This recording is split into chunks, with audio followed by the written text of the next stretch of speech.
안녕하세요. 저는 스튜디오를 하나 만들어서 여러분들을 만날 수 없으니까 오늘 오전 예배를 드리도록 그렇게 준비했습니다. 외국에 갔다 오면 10일 동안 격리를 해야 된다고 해서 오늘은 부득이하게 인터넷으로 여러분 앞에 말씀을 전하게 됐습니다. 먼저 우리 성경 말씀 사도행전 제9장 1절부터 9절 말씀까지 읽겠습니다. 사울이 주의 제자들을 대하여 여전히 위협과 살기가 등등하여 대제사장에게 가서 다메섹 여러 회당에 갈 공문을 청하니 이는 만일 그 돌을 쫓는 사람을 만나면 물온 남녀하고 결박하여 예루살렘으로 잡아오려 함이라. 사울이 행하여 다메섹에 가까이 가더니 호련히 하늘로서 빛이 저를 둘러 비추는지라. 땅에 엎드려져 들음에 소리 있어 가라사대 사울아 사울아 내가 어찌하여 나를 핍박하느냐 하시거늘 대답하되 주여 뉘시오니이까 가라사대 나는 내가 핍박하는 예수라. 내가 일어나 성으로 들어가라. 행할 것을 내게 이를 자가 있느니라 하시니 같이 가던 사람들은 소리만 듣고 아무도 보지 못하여 말을 못하고 섰더라. 사울이 땅에서 일어나 눈을 떴으나 아무것도 보지 못하고 사람의 손에 끌려 다메섹으로 들어가서 사흘 동안을 보지 못하고 식음을 전폐하니라. 9절 말씀까지 읽겠습니다. 베드로는 유대인의 사도로 하나님이 부르셨고 바울은 이방인의 사도로 부르셨습니다. 그래서 우리들에게 바울은 하나님이 세운 특별한 종이고 이방인인 우리가 구원을 받아서 믿음에 이르는 이 놀라운 사실은 바울이 전하는 복음의 놀라운 비밀을 우리가 받아들이면서 구원을 받고 은혜를 입은 것입니다. 바울이 오늘 사도행전 9장에서 그가 어떻게 구원을 받게 됐는지, 바울의 마음이 그가 믿고 있는 그 유대 교회에서 어떻게 변화를 입고 하나님을 믿는 또 이방인의 사도로서 복음을 전하게 됐는지 그 첫 번째 과정을 하나님은 사도행전 9장에 우리에게 말씀을 하셨습니다. 9장 1절에 보시면 사울이 주의 제자들을 대하여 여전히 위협과 살기가 등등했다고 되어 있습니다. 사울이 위협과 살기가 등등하게 된 이유는 그는 유대인으로서 유대교 안에서 특별히 가말리엘 문화라는 율법을 유난히 더 강하게 지키는 그런 가말리엘 문화에서 말씀을 배웠던 사람입니다. 그런 그가 어느 날 스데반이라고 하는 하나님의 종이 예수 그리스도의 부활을 증거하게 됐습니다. 그 소식을 들은 이 사울은 견딜 수가 없었습니다. 오늘 여기 사도행전 9장에 사울이 하는 말은 사울이 구원을 받기 전에 그가 사울로 있을 때를 기록을 한 거죠. 그가 구원을 받고 바울로 그 이름이 바뀌게 됐는데 그가 사울로 있었을 때 그는 스데반이 돌에 맞아 죽는데 그가 가편 투표를 하고 맞습니다. 저 사람은 죽어야 마땅합니다. 하고 동의했던 사람이 바로 사울입니다. 왜 사울이 스데반의 죽음을 동의할 수 있었느냐면 예수 그리스도는 십자가에 못 박혀 돌아가셨다. 그런데 스데반은 그리스도가 부활했다고 증거를 한 겁니다. 분명 그가 알고 있는 예수 그리스도는 십자가에 못 박혀서 물과 피를 흘리셨고 돌아가시는 걸 봤습니다. 그리고 무덤의 장사가 됐고 돌로 무덤을 막고 병사들이 그 무덤을 지키고 있는 걸 사울이 알고 있었죠. 그런데 그런 예수님이 살아나셨다고? 이건 말도 안 돼. 다시 말하면 사울이 알고 있는 그리스도라는 이 사실, 그 사실과 스데반이 증거하고 있는 그리스도에 대한 증거가 사울의 마음에는 받아들여질 수가 없었다고 하는 겁니다. 만약에 사울의 마음에 갖고 있는 그 옳다 하는 마음, 그 마음이 바뀌고 스데반이 증거하는 그 사실이 그렇구나 하고 받아들여진다면 사울의 마음에는 놀라운 변화가 일어난 것이겠죠. 오늘 성경에 바울이 사울로 있다가 바울로 구원을 받고 변화가 일어나게 된 이제 과정을 하나님은 사도행전 9장에 기록을 하신 건데, 회개라는 건 많은 분들이 우리 교회를 향하여서 회개를 하지 않는다고 말하는 분들이 있는데, 회개가 없이는 구원을 받을 수가 없습니다. 회개라는 것은 죄를 짓고 내가 죄를 지었구나, 용서해 주십시오, 이게 회개라고 많은 분들이 생각을 하고 있습니다.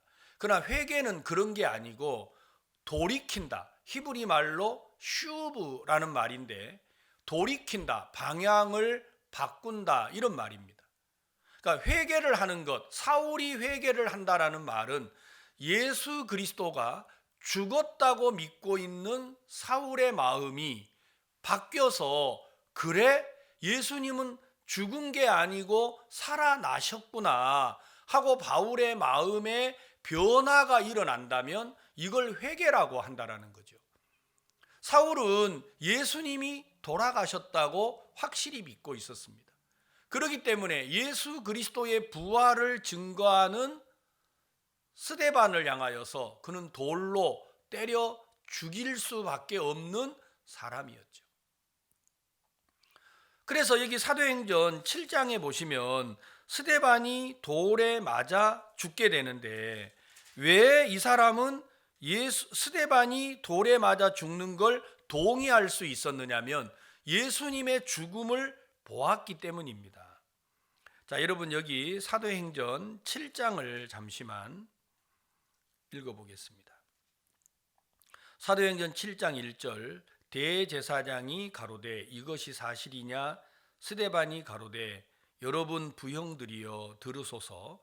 우리 조상 아브라함이 하란에 있기 전 메소보다미아에 있을 때에 하나님의 영광의 하나님이 그에게 보여 가라사대 내 고향과 친척을 떠나 내가 내게 보일 땅으로 가라 하시니, 이제 아브라함 때부터 스데반이 그 사실을 증거를 하고 설교를 하는 내용입니다. 그래서 이제 스데반이 돌에 맞아 죽게 되는데 54절에 보시면 저희가 이 말을 듣고, 이제 53절까지는 스데반이 설교를 이렇게 쭉 했습니다. 그리고 54절에 저희가 이 말을 듣고 마음에 찔려 저를 향하여 이를 갈거늘 스데반이 성령이 충만하여 하늘을 우러러 주목하여 하나님의 영광과 및 예수께서 하나님 우편에 서신 것을 봤습니다. 예수님의 부활을 본 거지요. 말하되 보라 하늘이 열리고 인자가 하나님 우편에 서신 것을 보노라. 스데반은 예수님이 부활하셨다고 말하고 있고 사울은 예수님이 돌아가셨다고 생각하고 있었습니다. 57절 저희가 큰 소리를 지르며 귀를 막고 일심으로 그에게 달려들어 성 밖에 내치고 돌로 칠세 증인들이 옷을 벗어 사울이라 하는 청년의 발 앞에 두었습니다. 그러니까 사울이 증인이 된 거죠. 어떤 사람의 증인요? 예수 그리스도의 부활을 증거하는 스데반의 죽음에 증인이 된 사람이 바로 사울입니다. 사울은 스데반의 설교에 동의할 수가 없었습니다. 왜냐하면 예수님은 돌아가셨다. 십자가에 못이 박혔고 옆구리에 창이 찔렸고 물과 피를 다 흘리시고 돌아가신 걸 눈으로 목도한 사람이 바로 사울입니다. 그런 사울은 예수님이 부활하셨다라는 걸 도저히 받아들일 수가 없는 것이었죠. 그런 사울이 변화를 입었다, 회개가 이루어졌다라는 말은 스데반의 증거하는 설교를 받아들일 수 없었던 사울의 마음속에 예수 그리스도가 돌아가셨다고 생각하는 사울의 마음속에 예수 그리스도의 부활이 사실이구나, 내가 잘못됐구나, 내가 그동안 했던 이 모든 행동, 예수 그리스도의 부활을 증거하는 사람들을 죽이고 핍박하고 옥에 가두었던 내가 한 이 모든 행동이 잘못된 것이구나, 이 사실을 깨달았을 때 바로 사울의 마음에 회개, 변화가 일어난 겁니다. 그가 쫓아가던 그 길에서 돌이키게 된 거죠. 이걸 보고 성경은 회개라고 말을 합니다. 창세기 3장에 하나님은 아담과 하와가 범죄한 내용을 기록을 하셨습니다. 어떻게 아담과 하와가 범죄를 하게 됩니까? 우리는 살인하고 간음하고 도적질한 것이 범죄라고 생각하기 쉽지만 그거보다도 훨씬 더 큰 죄는 하나님에게서 마음을 떠나버리는 것입니다. 하와는 하나님에게 말씀을 들었습니다. 선악을 알게 하는 나무 열매를 먹으면 정령 죽는다고 말입니다. 분명 하나님은 아담과 하와에게 말해 주었죠. 선악을 알게 하는 나무 열매를 먹으면 정령 죽으리라. 그런데 뱀이 하와에게 찾아와서 말했습니다. 네가 그걸 먹으면 결코 죽지 아니할 것이다.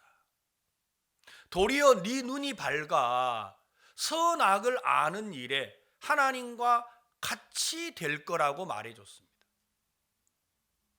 하나님의 말씀은 정령 죽는다고 하셨는데 뱀은 찾아와서 너 살인해, 너 간음해, 너 도적질해 이렇게 말하지 않았다라는 거죠. 하나님이 하신 말씀과 다른 이야기를 했습니다. 여러분, 죄는 뭐냐면 살인하고 간음하고 도적질한 것도 죄지만 그것보다 더 근본적인 죄는 하나님의 말씀을 버린 것이고 하나님의 말씀과 다른 마음을 받아들인 것입니다. 하나님은 죽는다고 하셨는데 뱀은 찾아와서 그렇지 않는다, 네가 죽지 않을 것이다 라고 말했습니다. 그래서 하와는 선악을 알게 하는 나무 열매를 먹었죠. 다시 말하면 정령 죽으리라고 하는 하나님의 말씀을 버리고 결코 죽지 아니하리라는 사탄의 말을 받아들인 겁니다. 다시 말하면 하나님에게서 사단에게로 회개가 돼버린 거죠. 돌아서 버렸습니다. 하나님의 말씀에서 마음이 떠나버렸다라는 겁니다. 그러면 변화가 일어나고 능력과 역사를 맛보려고 하신다면 우리가 갖고 있는 마음에서 다시 하나님의 마음으로 돌아와야 합니다. 우리가 이렇게 마음이 돌아서는 걸 보고 회개라고 하는 거죠. 내가 가던 이 방향에서 반대 방향으로 방향을 트는 걸 보고 회개라고 하는 것이지, 하나님 아버지 제가 거짓말했습니다, 내일은 거짓말하지 않겠습니다 하고 다음날 또 거짓말하고, 하나님 잘못했습니다, 제가 오늘 안식일을 범했습니다 하고 다음날 또 안식일을 범하고, 이걸 반복하는 걸 회개라고 사람들이 쏟고 있습니다. 그건 회개가 아니고 뉘우치는 겁니다. 뉘우침은 사람의 마음을 바꿀 수 없습니다. 많은 분들이 술집에 가서 술을 먹으면서 생각하는 사람들이 있대요. 내가 왜 술을 먹고 있지? 내일부터는 우리가 술 먹지 말자. 내가 다시 술을 먹으면 나는 사람이 아니다. 여러분, 사람들이 망년회라고 해가지고 지난 이틀 전에 12월 31일 날 제가 인천공항에 도착을 했는데 정말 차가 많이 밀리더라고요. 코로나 시대에 왜 이렇게 많은 사람이 도로로 몰려드는가 하고 봤더니 12월 31일 날을 보내고 망년회라고 하잖아요. 이 망할 놈의 해를 싹 이제 내버리고 새해 첫날 또 오르는 태양을 보면서 소망을 가지려는 사람들의 욕구가 도로로 막 사람들을 막 몰려오게 해서 동쪽으로 해가 뜨는 곳으로 조금 더 빨리 해를 보려고 사람들이 모여든다고 도로에 너무 많은 차가 몰려 나온 거예요.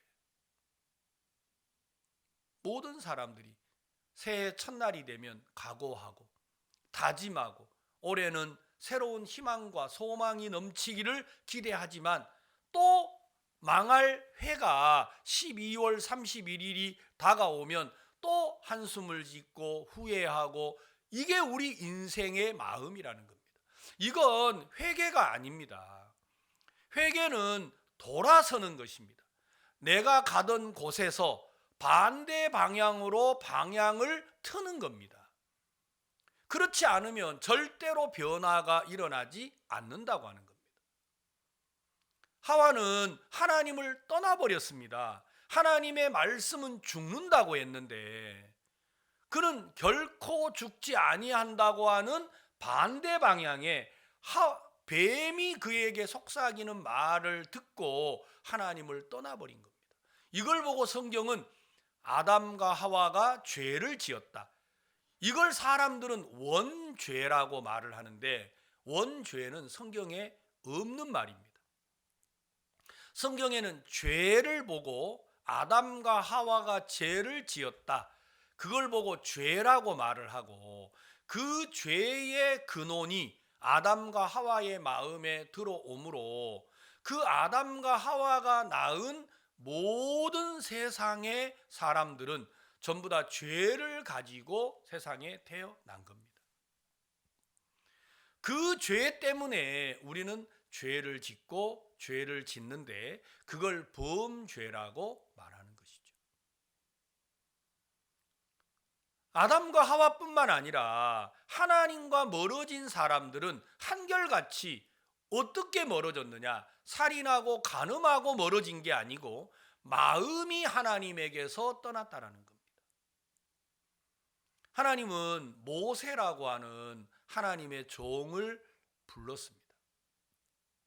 그런데 모세가 이제 애굽의 공주의 아내로서 그가 애굽의 왕궁에서 삶을 살았죠. 그는 엄마가 와서 자기를 젖을 먹이고 공주의 아들로 자랐지만 엄마가 자기를 먹이고 유모가 된 겁니다. 이제 모세가 40세가 됐죠. 그는 생각하기를 내가 히브리인이라는 사실을 모세가 알게 됐어요. 40세 때 그는 마음에 생각하기를 왜 우리 민족이 이 바로에게 이 속박을 당하고 어려움을 당하나, 하나님이 이런 나를 왕궁에서 왕자의 하나처럼 모든 애굽의 부와 영광을 누리고 지식과 지혜를 다 얻도록 하신 게 하나님이 유태인들을 구원하려고 하신 게 아닌가, 그 마음이 모세의 마음에 있었습니다. 어느 날 그가 백성을 시찰하러 나가 봤는데 히브리인들이 유태인들의 그 애굽 사람들에게 얻어맞고 있는 거예요. 그래서 갑자기 그 마음속에 내가 이걸 보고도 참으면 안 되겠구나. 그래서 히브리인을 보호하기 위하여 애굽 사람을 죽여버렸습니다. 그리고 모래에다가 파묻어 버렸죠. 다음 날 또 애굽을 시찰하러 나가니까 이제는 히브리인들끼리 서로 싸우고 있는 거예요. 그때 모세가 말했습니다. 싸우지 마라. 왜 우리 민족끼리 싸우냐. 그러니까 히브리인들이 뭐라고 했죠? 어제는 애굽 사람을 죽이더니 오늘은 유대인을 우리를 죽이려고 하느냐, 히브리인인 우리를 죽이려고 하느냐, 그 말에 너무 놀랐습니다. 어제 내가 애굽 사람을 죽인 게 탄로가 나면 바로가 자기를 죽일 것 같은 거예요. 그래서 모세는 애굽을 떠나서 도망을 가버렸습니다. 그는 하나님 앞에 생각을 한 겁니다. 내가 이스라엘을 구원하려고 하면 젊고 힘이 있고 능력이 있을 때 이스라엘을 구원하는 사람으로 왜 하나님이 나를 써주지 아니하고 내가 살인자가 돼서 도망을 하게 하는가? 그는 미디안 광야에 가서 양을 치는 목동으로 전락을 해버린 거죠. 그리고 40년이 지났습니다. 80세가 됐을 때 하나님은 떨기나무 불꽃 가운데서 모세를 부르신 겁니다. 모세야, 너는 애굽에 가서 내 백성 이스라엘을 인도해 내라. 그러니까 모세가 하나님의 말씀을 받아들이지 않더라고요. 왜냐하면 모세의 마음에는 하나님을 원망하는 마음이 있는 겁니다. 하나님을 마음에서 불신하는 마음이 있는 겁니다. 내가 40세 때 건강하고 힘이 있고 지혜 있고 능력이 있을 때 왜 하나님이 나를 이스라엘의 구원자로 써주지 않았느냐라는 거죠. 근데 이제 와서 내가 80세가 됐는데 내가 이런 늙은 몸으로 양이나 치고 있는 목동으로서 어떻게 이스라엘을 애굽에서 저 바로의 권세에서 건져낼 수가 있느냐? 왜 이제 와가지고 하나님이 이런 나를 부르시느냐? 모세는 하나님의 말씀을 받아들이지 못했습니다. 왜 모세가 하나님의 말씀을 받아들이지 않았을까요? 자기 마음 속에 자기가 옳다 하는 마음을 가지고 있는 겁니다. 하나님, 저를 부르려면 능력 있고 지혜 있을 때 불러야지. 왜 하나님, 내가 나이 늙고 힘이 없고 연약할 때 이런 나를 부르십니까? 모세의 마음이 하나님을 향하여 닫혀 있는 거예요. 많은 성도들이 하나님의 부르심을 어떻게 생각합니까? 시간이 있고 돈이 있고 능력이 있고 힘이 있을 때 하나님이 나를 불러줄 거라고 믿고 있지 않나요? 우리 마음속에 그 마음을 가지고 있으면 하나님의 말씀에 아멘을 할 수가 없는 거죠. 내가 갖고 있는 마음은 하나님의 말씀을 거역하고 받아들이지 못하도록 하는 겁니다. 모세는 하나님이 부르시는데도 받아들일 수가 없었죠. 그런 모세의 마음을 하나님은 바꾸시는 일을 하기 시작했습니다. 하나님이 모세에게 말했습니다. 모세야, 네가 들고 있는 게 뭐냐? 지팡이입니다. 던져봐라. 던지니까 뱀이 된 거예요. 뱀이 돼서 자기를 물려고 달라드는 거예요. 자기가 의지하고 피곤하고 힘들 때 기대는 그 지팡이가 자기를 해하는 거라고 모세는 생각하지 않았어요. 지팡이가 자기를 유익하게 한다고 생각하고 살았는데 그 지팡이를 던지니까 뱀이 돼서 자기를 해하려고 하는 겁니다. 모세는 두려워서 피했죠. 하나님이 말씀하셨어요. 꼬리를 잡아라. 잡으니까 다시 지팡이가 되는 거예요. 봤지? 하나님이 너와 함께 할 거야. 그래도 모세는 왜 이런 나를 부릅니까? 내가 나이가 80인데 어떻게 애굽에 가서 인도해 냅니까? 하고 받아들이지 못했습니다. 그럼 모세에게 하나님이 네 손을 품에 넣어 보아라. 빼 보아라. 손을 빼니까 문둥병이 발했습니다. 다시 넣어 봐라. 다시 빼 보니까 문둥병이 나은 겁니다.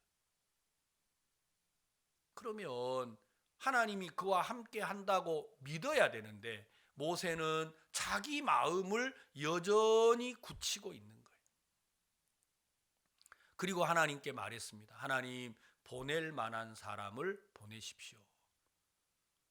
모세의 생각에는 나는 늙었습니다. 나는 힘이 없습니다. 나는 지혜가 없습니다. 나는 말을 못합니다. 모세의 마음 속에 하나님이 나를 보내고자 하지만 나는 그런 사람이 아니라고 생각을 했다라는 거죠. 그래서 하나님께 말합니다. 하나님, 보낼 만한 사람을 보내세요. 그때 하나님이 모세에게 말했죠. 모세야, 네 입을 누가 만들었느냐? 말 못한다고 하니까요. 능력 없다고 하니까요. 지혜 없다고 하니까요. 네 입을 누가 만들었냐? 하나님이 만들지 않았습니까? 능력은 하나님께 있는데도 사람들은 자기를 바라보면서 자기 능력으로 살아가고 있으니까 하나님의 말씀이 그 마음에 다가오지를 못하는 겁니다. 여러분, 많은 분들이 왜 죄에서 벗어나지 못할까요? 죄를 많이 지어서요? 아닙니다. 왜 능력의 사람으로 살지 못할까요? 배우지 못해서요? 아닙니다. 여러분과 제가 믿음의 삶을 살지 못하는 것은 내게 능력과 지혜가 부족한 게 아니라 모든 능력과 지혜를 가지신 하나님을 여러분들이 모시지 못하고 있는 것입니다.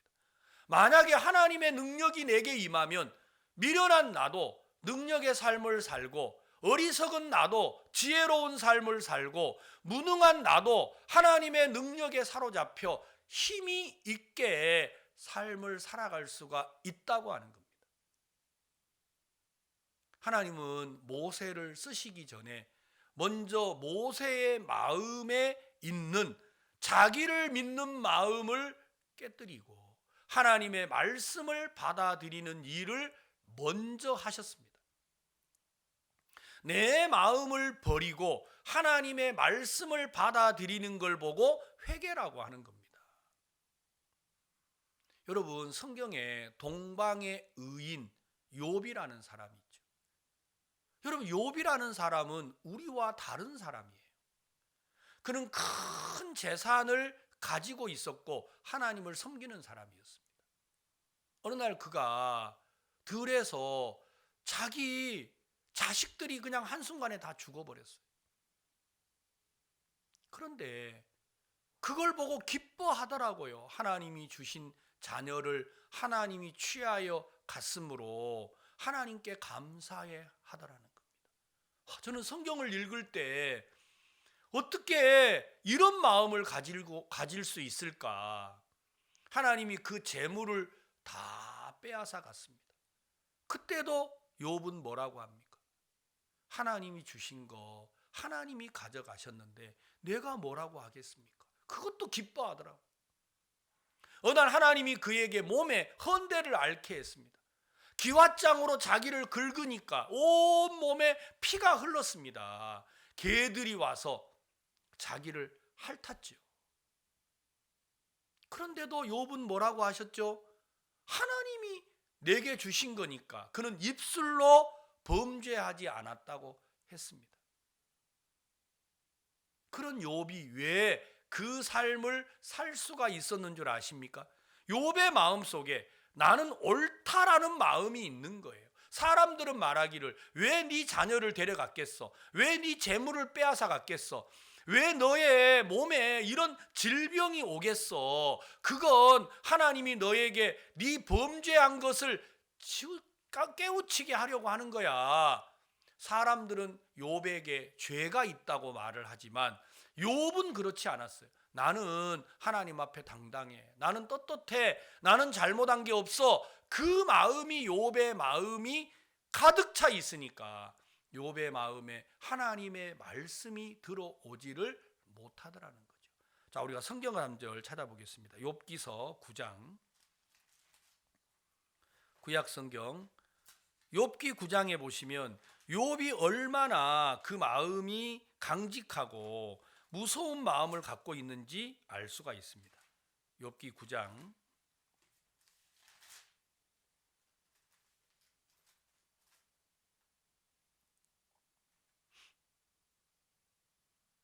31절 주께서 나를 개천에 빠지게 하시리니 내 옷이라도 나를 싫어하시리이다.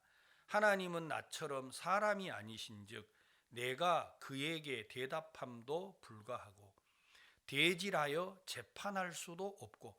하나님은 사람이 아니니까 하나님하고 대지를 해서 재판도 할 수 없대요. 그러니까 이 사람 마음속에는 하나님하고 한번 따져보고 싶은 마음이 있는 것 같아요. 33절, 양척 사이에 손을 얹을 판결자도 없구나. 그러니까 하나님과 자기 사이에 누가 좀 판결자가 있어가지고 하나님의 말씀도 들어보고 내 말도 들어서 어느 게 옳은지 판결해 줄 수 있는 사람이 있다면 한번 재판을 받아보고 싶다라는 거예요. 여러분, 이게 얼마나 대단한 이야기예요. 욥의 마음속에 하나님하고 한번 재판해 보고 싶은 마음이 있다라는 건 자기는 잘못이 있어요, 없어요? 없다라는 거예요. 도리어 하나님하고 자기하고 따져보고 싶은 마음이 있죠. 34절, 주께서 그 막대기를 내게서 떠나게 하시고 그 위험으로 나를 두렵게 하지 아니하시기를 원하노라. 그리하시면, 자, 우리 35절 다 같이 읽겠습니다. 시작. 그리하시면 내가 두려움 없이 말하리라. 나는 본래 그런 자가 아니니라. 하나님이 막 막대기로 때리거나 하나님이 위험으로 나를 뭐 너 가만히 둘 줄 아나 하고 막 이렇게 위협하지 않으면 하나님 앞에 한번 내가 따져보고 싶은 거예요. 그 말이 뭐냐면 나는 그런 사람이 아니라는 겁니다. 자기는 범죄한 것도 없고 자기는 괜찮다고 생각을 한 거예요. 욥의 마음속에 내가 괜찮다고 생각을 하니까 하나님의 말씀이 욥의 마음에 들어올 공간이 없는 거예요. 하나님은 변화를 가져올 때 항상 어떻게 하셨느냐? 내가 옳다고 하는 마음을 무너뜨리고 그 속에 말씀을 허락하신 겁니다. 자, 이런 욥이, 자, 조금만 더 읽겠습니다. 35장에 보시면 욥기서를 여러분들이 한번 읽어보시면요, 욥이 1장부터 계속해서 하나님이 욥이 하나님하고 대항을 합니다. 싸워보고 싶은 거죠. 그러다가 이제 33장에 와서 엘리후라는 사람이 처음으로 욥에게 말을 하기 시작을 합니다. 욥이 하도 똑똑한 채 하니까 이제 욥에게 엘리후가 이제 말을 해요. 그러면서 엘리후가 욥에게 이제 질문을 합니다. 자, 여기 뭐라고 하느냐면 욥기 33장, 욥에게 이제 그런즉 욥이여 내 말을 들으며 나의 모든 말에 귀를 기울이기를 원하노라. 내가 입을 여니 내 혀가 입에서 동하는구나. 내 말이 내 마음의 정직함을 나타내고 내 입술이 아는 바를 진실이 말하리라. 하나님의 신이 나를 지으셨고 전능자의 기운이 나를 살리시리라. 내가 할 수 있거든 일어서서 내게 대답하고 내 앞에 진술하라. 나와 내가 하나님 앞에서 일반이니 나도 흙으로 지으심을 입었은즉 내 위엄으로는 너를 두렵게 하지 못하고 내 권세로는 너를 누르지 못하리라. 하도 똑똑하니까 엘리후가 이제 나타나가지고 욥에게 말을 하기 시작을 합니다. 그러면서 이제 욥과 엘리후가 대화를 하는데 비로소 욥이 이제 자기 마음을 꺾게 돼요. 어떻게 꺾게 되느냐면 욥이 이제 엘리후하고 욥하고 대답을 하면서 여기 이제 33장, 34장 이야기를 이렇게 이제 하게 돼요. 이야기를 하는 도중에 욥이 자기가 얼마나 무능한 사람이라는 것을 알게 됩니다. 그러면서 35장에 와가지고 욥이 이제 하나님 앞에 이런 이야기를 합니다. 엘리후가 말을 이어 가로되 내가 이것을 합리하게 여기느냐? 내 생각에 내가 하나님보다 의롭다 하여 이르기를 유익이 무엇인고 범죄한 것보다 내게 이익이 무엇인고 하는구나. 그러면서 이제 욥하고 쭉 이야기를 이렇게 나누는데 욥이 비로소 하나님 앞에 이제 마음에 깨닫게 돼요.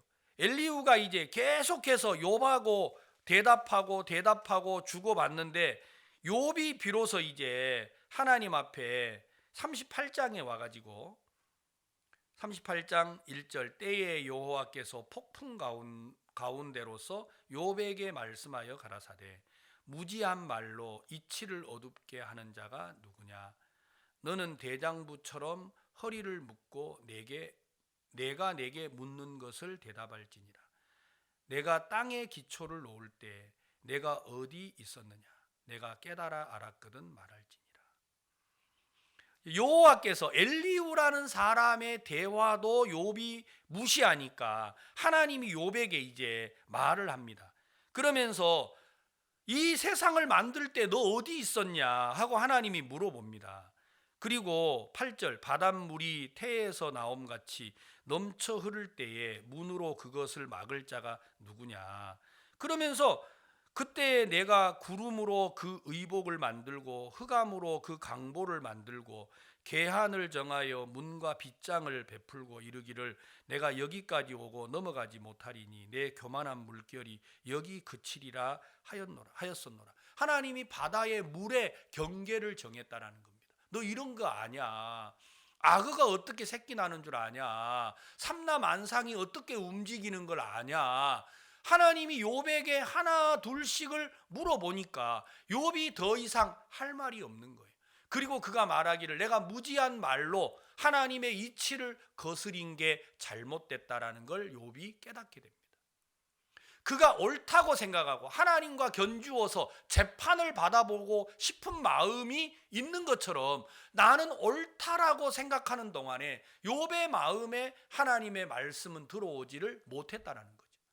근데 욥이 자기가 어리석고 미련하다라는 걸 깨닫는 순간 하나님이 욥의 마음에 말씀을 임하게 하고 그에게 아이들을 다시 낳게 하고 재물을 다시 주어서 욥을 복되게 하였다고 성경에 기록하고 있지 않습니까? 오늘 우리가 사도행전 읽었던 이 9장의 말씀이 바로 그런 말씀입니다. 사도행전 9장 사울이 주의 제자들을 대하여 여전히 위협과 살기가 등등하여 대제사장에게 가서 다메섹 여러 회당에 갈 공문을 청하니 이는 만일 그 돌을 쫓는 사람을 만나면 물론 남녀하고 결박하여 예루살렘으로 잡아오려 함이라.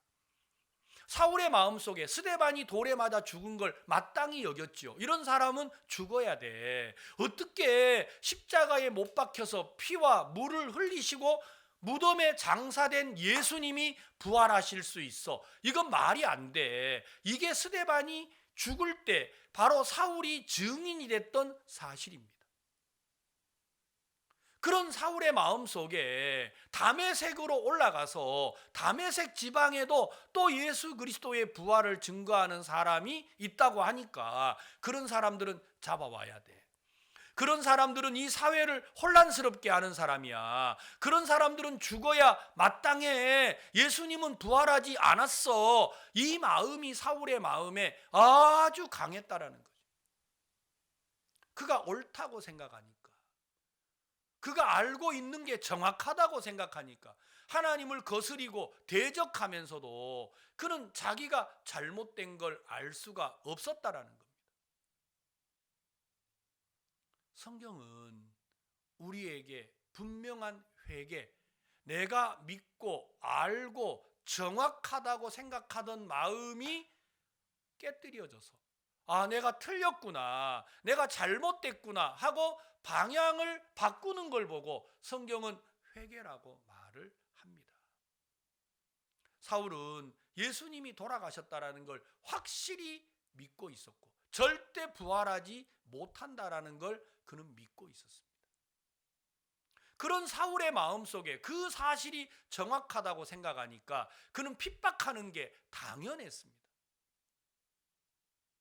그런 사울이 다메섹으로 이제 공문을 받아가지고 다메섹의 그리스도의 부활을 증거하는 사람을 잡으러 올라가다가 결국 그가 어떤 일이 있었습니까? 3절 사울이 행하여 다메섹에 가까이 가더니 호련히 하늘로서 빛이 저를 둘러 비추는지라. 땅에 엎드려져 들음에 소리 있어 가라사대 사울아 사울아 내가 어찌하여 나를 핍박하느냐. 대답하되 주여 니시오니까. 가라사대 나는 내가 핍박하는 예수라. 여러분, 성경에 사울이 변화가 된 시점을 정확하게 기록을 했습니다. 당신 누굽니까? 당신 누구예요? 당신 죽었잖아요. 십자가에 못 박혀서 물과 피를 흘리시고 장사가 됐잖아요. 당신 누구예요? 나는 네가 핍박하는 예수다. 사울의 마음속에 예수님은 돌아가셨다고 믿고 있는 마음이 나는 네가 핍박하는 예수다 하는 이 말씀 한마디에 사울이 무너진 거예요. 그러면 당신 살아나신 게 사실입니까? 내가 돌에 맞아 죽도록 재판에 동의한 그 스데반의 죽음에 내가 투표를 했는데, 증인이 됐는데, 그러면 스데반의 증거가 사실이라 말입니까? 그렇다면 지금까지 자기가 죽인 사람들, 지금까지 재판에다가 내어준 사람들, 핍박하고 박해하고 많은 사람들을 그리스도의 부활이 사실이 아니라고 생각했던 사울이 행한 행동, 그 많은 핍박과 많은 그 고통이 그가 잘못됐다라는 걸 사울이 알게 된 겁니다. 내가 틀렸구나. 그러면 내가 지금까지 한 이 모든 행동은 뭐란 말이야?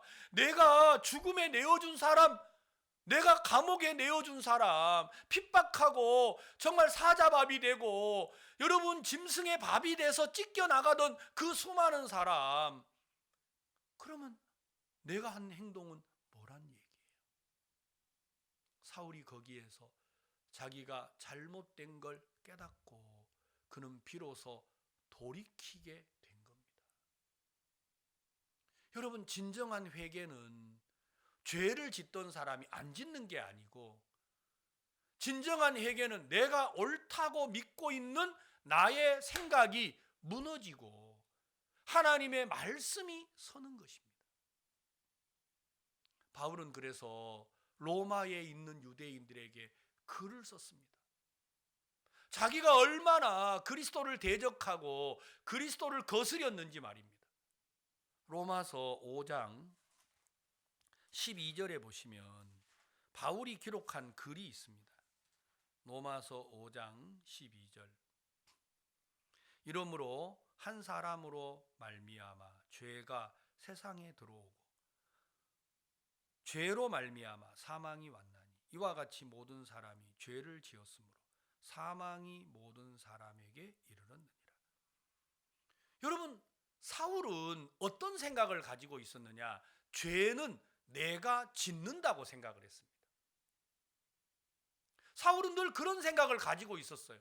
그래서 죄를 짓고 회개하고, 죄를 짓고 회개하고. 왜? 내가 죄를 지었으니까, 내가 잘못을 한 것이니까, 내가 거스리고 대적을 했으니까요. 그래서 사울은 마음에서 어떤 마음을 가지고 있었느냐? 내가 죄를 짓는다고 생각을 했는데, 사울이 비로소 돌이키고 나서 깨닫는 게 있었습니다. 그건 뭐냐면, 이러므로 한 사람으로 말미암아 죄가 세상에 들어오고 죄로 말미암아 사망이 왔다. 죄는 내가 지은 게 아니고 내 안에 먼저 들어왔다라는 겁니다. 내 안에 들어온 죄가 나를 끌고 갔다고 사울은 외치고 있습니다. 이 시대에 많은 사람들은 회개가 정확하게 이루어져 있지 않는 거예요. 그러니까 죄를 누가 짓는다고 생각하느냐면 자기가 죄를 짓는다고 생각합니다. 그러니까 죄에 대한 책임을 다 본인이 짊어지고 있습니다. 바울은 자신이 잘못된 걸 깨달았어요. 당신 누구입니까? 나는 네가 핍박하는 예수다. 뭐라고요? 당신 그러면 부활하신 겁니까? 내가 알고 있었던 예수님은 돌아가셨다, 절대 살아날 수 없다고 생각했던 사울의 마음이 무너지고 나니까 그 마음에 하나님의 말씀이 흘러들어 왔습니다. 그것처럼 그 마음속에 내가 죄를 짓는다고 생각하던 사울의 마음속에 죄는 내가 지은 게 아니고 먼저 죄가 한 사람으로 말미암아 내 안에 들어왔구나. 이러므로 한 사람으로 말미암아 죄가 세상에 들어왔습니다. 죄는 사람들이 짓기 전에 먼저 세상에 죄가 들어와서 나에게 들어온 죄가 나를 끌고 죄악으로 끌고 가고 있다고 하는 것입니다. 그런데도 사람들은 생각하기를 자기가 죄를 짓고 있다고 생각을 하는 거죠. 내가 죄를 짓는다면 그 죄에 대한 책임은 우리가 져야겠죠. 그러나 죄가 나를 끌고 간다면 그 죄에 대한 책임을 내가 져야 되는 게 아니고 나를 끌고 가는 그 죄보다 더 큰 힘이 와서 나를 그 죄의 사슬에서 끊어야 한다는 겁니다. 그렇지 않으면 절대 우리가 죄에서 벗어날 수가 없는 거죠. 그래서 바울은 7장에서 이렇게 설명을 했습니다. 7장 14절, 로마서 7장 14절, 우리가 율법은 신령한 줄 알거니와 나는 육신에 속하여 죄 아래 팔렸도다. 나의 행하는 것을 내가 알지 못하노니 곧 원하는 이것은 행하지 아니하고 도리어 미워하는 그것을 함이라. 내가 원하는 게 있는데 원하는 대로는 잘 안 되고 원치 아니하는 삶을 살아가고 있는 바울의 마음을 고백을 한 거예요. 내 마음에 이런 마음이 있다. 나는 선을 행하기 원하지만 죄에 팔려서 내가 끌려가고 있어. 내가 원하는 건 하나님을 섬기고자 하는 마음인데 내 실제 삶은 죄악으로 끌려가고 있다고 하는 겁니다. 자, 여러분 19절, 내가 원하는 바 선은 하지 아니하고 도리어 원치 아니하는 바 악은 행하는도다. 그렇죠. 우리가 원하는 건 선한 삶입니다. 그러나 도리어 우리가 원치 아니하는 악한 삶이 우리에게서 나오고 있습니다. 20절 다 같이 읽겠습니다. 시작. 만일 내가 원치 아니하는 그것을 하면 이를 행하는 자가 내가 아니요 내 속에 거하는 죄니라. 저는 성경을 읽다가 이 말씀이 너무 저를 이렇게 두드려 줬어요. 내가 아니요. 저는 지금까지 교회를 다니면서 많은 목사님들, 많은 성도들의 인도를 받았지만 제 마음속에 내가 아니라는 사실을 말해주지는 않았습니다. 저는 모든 게 저 때문이라고 생각했습니다. 못난 것도, 못 배운 것도, 연약한 것도, 부족한 것도, 내가 음욕에 빠지고 쾌락에 빠지고 죄악의 종이 되는 것도 저는 다 저 때문이라고 생각을 했습니다. 그러니까 저 혼자서 가슴 치고 머리를 숙이고 하나님 앞에 갈 때마다 주여 저는 죄인입니다. 저는 정말 악한 놈입니다. 저는 더러운 인간입니다. 하나님 저를 불쌍히 여겨 주십시오. 저는 그게 너무 당연했습니다.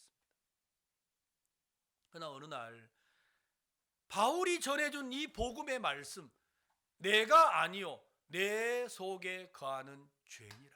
내가 아니라는 게 너무 좋았어요. 뭐라고요? 내가 아니라고요? 저는 지금까지 내가 이런다고 생각했는데요. 모든 게 나 때문이라고 생각을 했는데요. 내가 아니라고요? 그러면 뭐가요? 죄가 나를 끌고 가고 있다라는 겁니다. 저는 지금까지 내가 착해야 되는 줄로 알았죠. 내가 말씀대로 더 열심히 살아야 되는 줄로 알았죠. 그러나 그게 아니라 죄가 나를 끌고 가고 있으니까 이제는 내가 여기서 도와달라고 할 때 내가 앞으로 깨끗하게 살겠습니다 라고 말해야 되는 게 아니라 하나님 나를 끌고 가는 이 죄에서 나를 벗어나게 해주십시오. 나를 도와주십시오. 죄가 나보다 더 힘이 센데 이 죄의 사슬에서 나를 벗겨줄 수 있는 분은 예수 그리스도 한 분밖에 없다라는 거죠. 21절, 그러므로 내가 한 법을 깨달았노니 곧 선을 행하기 원하는 나에게 악이 함께 있는 것이로다. 그렇죠. 내 안에 두 가지가 있다라는 걸 바울이 말해줬어요. 내 안에 선도 행하고 싶고 악도 있다라는 겁니다. 22절 내 속 사람으로는 하나님의 법을 즐거워하되 내 지체 속에서 한 다른 법이 내 마음의 법과 싸워 내 지체 속에 있는 죄의 법 아래로 나를 사로잡아 오는 것을 보는도다. 내 안에 하나님을 사랑하는 마음이 있는데 내 안에 또 다른 죄의 법이 있어서 나를 끌고 가고 있다고 성경은 말해줬어요. 저는 이 사실이 너무 놀라웠어요. 맞아, 이게 사실이야. 내가 사람들 앞에 차마 할 말은 없었어. 내가 더러우니까, 내가 악하니까, 내가 교만하니까 내가 할 말은 없는데 내 안에도 작지만 주를 사랑하는 마음, 주님 뜻대로 살고 싶은 마음, 믿음으로 나아가고 싶은 마음, 그 마음이 있었습니다. 그러나 한 번도 그렇게 살지를 못했습니다. 왜냐하면 내 안에 있는 죄가 나를 끌고 죄악으로 끌고 가버렸습니다. 저는 그때마다 내가 나쁜 놈이야, 내가 그랬어, 내가 악했어, 내가 교만했어, 저는 이 마음에 사로잡혀서 늘 죄인이라고 생각하고 살았습니다. 바울이 그 삶을 사는 겁니다. 그러다가 그가 돌이키게 됐습니다.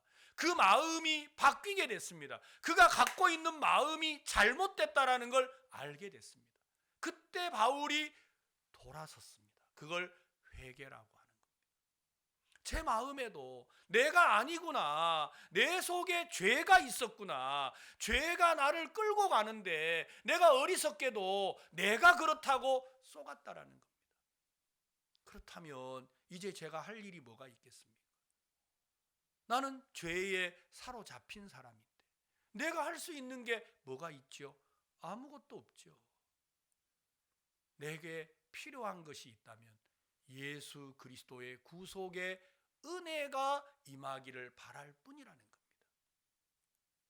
그래서 성경 로마서 8장 1절에 그러므로 이제 그리스도 예수 안에 있는 자에게는 결코 정죄함이 없나니, 예수 안에 있을 때 정죄가 없고 반대로 예수님 밖에, 다시 말하면 내 안에 내 능력과 내 지혜와 내 경험 안에 내가 묶여 있으면 우리는 죄인이라고 말하게 되고, 그리스도 안에 있으면 우리는 죄인이 될 수가 없는 겁니다. 그러므로 그리스도 예수 안에 있는 자에게는 결코 정죄가 없습니다. 만약에 여러분들이 죄가 있다면 그리스도 밖에 있기 때문입니다. 만약에 여러분들이 의롭다면, 죄가 없다면 그리스도 안에 있기 때문입니다. 내가 깨끗하고 거짓말 안 하고 도적질 안 해서 의로운 게 아니고 그리스도 안에 있으므로 우리는 의롭다라는 거죠. 이는 그리스도 예수 안에 있는 생명의 성령의 법이 죄와 사망의 법에서 너를 해방하였습니다. 죄와 사망의 법은 율법입니다. 생명의 성령의 법은 그리스도의 구속의 은혜를 말합니다. 3절 율법이 육신으로 말미암아 연약하여 할 수 없는 그것을 하나님은 하시나니, 율법이 육신으로 말미암아, 매일 율법은 나에게 말했습니다. 거짓말하지 마, 살인하지 마, 도적질하지 마, 하나님을 섬겨, 내 이웃을 사랑해. 율법은 매일 나에게 이렇게 말하지만 저는 그렇게 산 적이 한 번도 없습니다. 왜냐하면 내가 죄에게 끌려가서 늘 져버렸기 때문에요.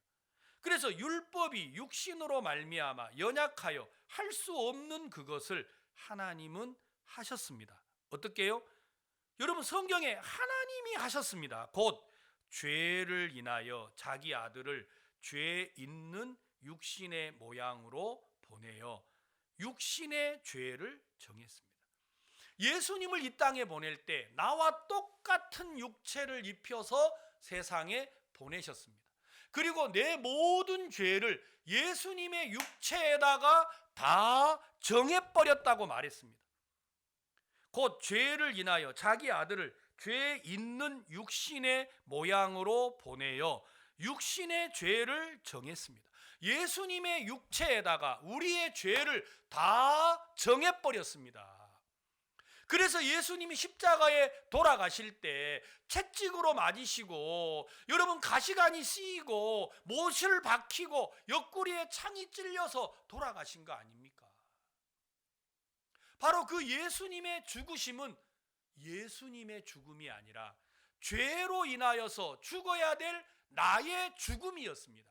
내 모든 죄가 예수님의 육체에 전부 다 정해서 예수님이 나를 대신하여 벌을 받으신 겁니다. 아멘. 예수님이 그렇게 하신 겁니다. 내가 깨끗하고 온전해서 의롭게 된 게 아니고 예수 그리스도가 나를 대신하여 모든 죄의 형벌을 받아 버리신 겁니다. 그래서 하나님은 31절 8장 31절 그런즉 이 일에 대하여 우리가 무슨 말하리요? 만일 하나님이 우리를 위하시면 누가 우리를 대적하리요? 하나님이 이렇게 하시는데 누가 거기다가 말대꾸를 하겠습니까? 아무도 할 말이 없지요. 자기 아들을 아끼지 아니하시고 우리 모든 사람을 위하여 내어주시니까 어찌 그 아들과 함께 모든 것을 우리에게 은사로 주지 아니하시겠느냐. 자기 아들을 아끼지 않았다. 여러분, 아끼지 않는단 말은 여러분 하나님이 예수님을 아끼지 아니하고 우리를 위해서 주셨습니다. 그러면 하나님의 마음 안에 나는 어떤 사람이에요? 예수님을 버리고 나를 선택할 만큼 하나님에게 나는 너무 위대한 존재인 거예요. 하나님은 나를 얻으시려고 나를 하늘나라로 이끌려고 아들을 버렸습니다. 자기 아들을 아끼지 아니하시고 우리 모든 사람을 위하여 내어주시니까 어찌 그 아들과 함께 모든 것을 우리에게 은사로 주지 아니하시겠느냐. 33절 다 같이 읽겠습니다. 시작. 누가 능히 하나님의 택하신 자들을 송사하리요? 의롭다 하신 이는 하나님이시니 누가 정죄하리요? 누가 능히 하나님의 택하신 자들을 송사하리요? 여러분과 저는 하나님이 선택한 겁니다. 아멘. 자기 아들을 아끼지 아니하고 내어주시고 나를 선택한 겁니다. 하나님이 아들을 버리고 나를 선택했다니까요. 그래서 하나님이 나를 보시고 너 의로워, 너 거룩해, 너 온전해 이렇게 말하는 겁니다. 그런데 이걸 두고 누가 정죄하겠습니까? 하나님이 의롭다고 하셨는데 많은 사람들은 말하기를 예수님이 내 죄를 씻었지만 내가 겸손하게 죄인이라고요? 속지 마세요. 겸손해서 죄인이 아니고 여러분들이 하나님을 받아들이지 않기 때문에 죄인인 거예요. 말씀을 부정하기 때문에 죄인인 거예요. 하나님은 그 아들을 십자가에 버리시고 우리를 선택하셨어요. 그리고 우리를 보고 의롭다 하신 거예요. 의롭다 하신 이는 하나님이시니 누가 정죄하리요? 죽으실 뿐 아니라 다시 살아나신 이는 그리스도 예수시니 그는 하나님 우편에 계신 자요 우리를 위하여 간구하시는 자시니라. 하나님은 날마다 하나님 우편에 예수님이 우리를 위하여 말하고 계신다라는 겁니다. 하나님, 임민철이 의롭습니다. 임민철이 거룩합니다. 누가 그렇게 말한다고요? 하나님이 말입니다. 그 아들 예수 그리스도가 말입니다. 그런데 죄가 있다고요? 지옥 가야 합니다. 죄가 있다고요? 예수님을 모욕하고 십자가에 다시 돌아가시라고 하는 것과 똑같잖아요. 지금 내가 죄가 있다면 예수님 왜 하늘나라 계세요? 다시 오세요. 다시 십자가에 못 박히세요. 이 말하고 똑같은 거지. 그런데도 많은 사람들이 자기가 죄인이라고 겸손해서 죄인이라고 원죄는 우리가 회개해야 된다고. 아니요. 하나님은 우리 죄를 씻을 때 원죄를 씻고 자범죄를 씻고 이렇게 한 게 아닙니다. 하나님은 우리 죄를 씻을 때 모든 죄를 깨끗하게 씻었습니다. 바울이 이 사실을 왜 증거하게 됐느냐? 자, 우리가 본문으로 돌아가서 사도행전 9장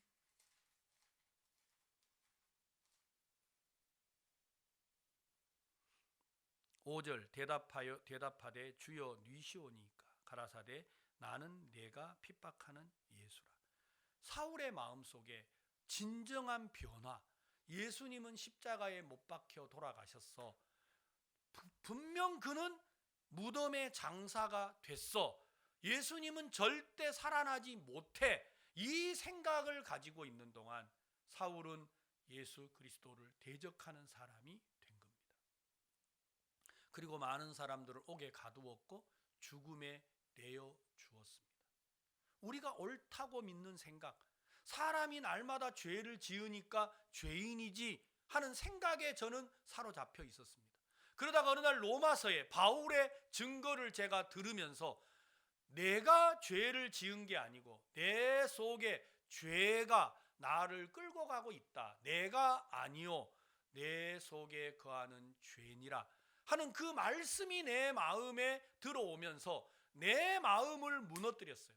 하나님은 사울의 마음을 무너뜨려서 바울로 바꾸신 것처럼 하나님이 제 마음도 무너뜨려 버렸어요. 저는 제가 죄를 짓는다고 생각을 하고 살았는데 내가 아니요 내 속에 거하는 죄니라. 그 말씀이 내 마음에 들어오면서 그러면 내가 지금까지 내가 죄를 짓는다고 생각하고 회개해야 된다고 생각하던 나의 생각이 틀렸구나, 잘못된 것이구나, 이 사실을 깨닫고 나니까 제 마음에 하나님의 말씀이 믿음으로 다가오게 됐다라는 겁니다. 사울의 마음에도 예수님은 돌아가셨어. 분명 예수님은 돌아가신 거예요. 어떻게 사람이 저렇게 물과 피를 쏟고 돌아가셨는데 다시 살아날 수 있어? 그 말이 안 돼 하는 그 사울의 마음 속에 자기가 옳다고 하는 마음이 무너지고 나니까 비로소 사울이 이방인의 사도로 복음을 증거하게 되지 않습니까? 그때 사울의 마음이 말했습니다. 죄가 한 사람으로 말미암아 세상에 온 것이다. 내가 죄를 지은 게 아니고 아담이 우리에게 넣어준 그 죄가 우리를 끌고 죄악으로 끌고 가고 있다라는 것이죠. 그게 내가 아니요 내 속에 거하는 죄니라. 그걸 내 마음에 받아들일 때 사울의 마음에 변화가 일어난 것처럼 내 마음에도 하나님이 변화를 일으켜 주시더라고요. 그렇구나.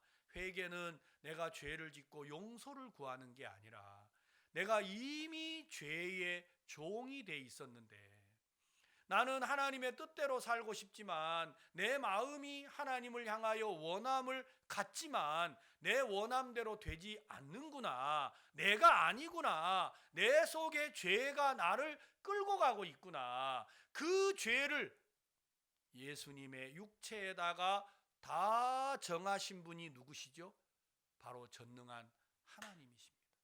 하나님은 우리 죄를 예수님에게로 다 넘겼습니다. 직접 말입니다. 자, 이사야 53장 한 절을 더 읽겠습니다.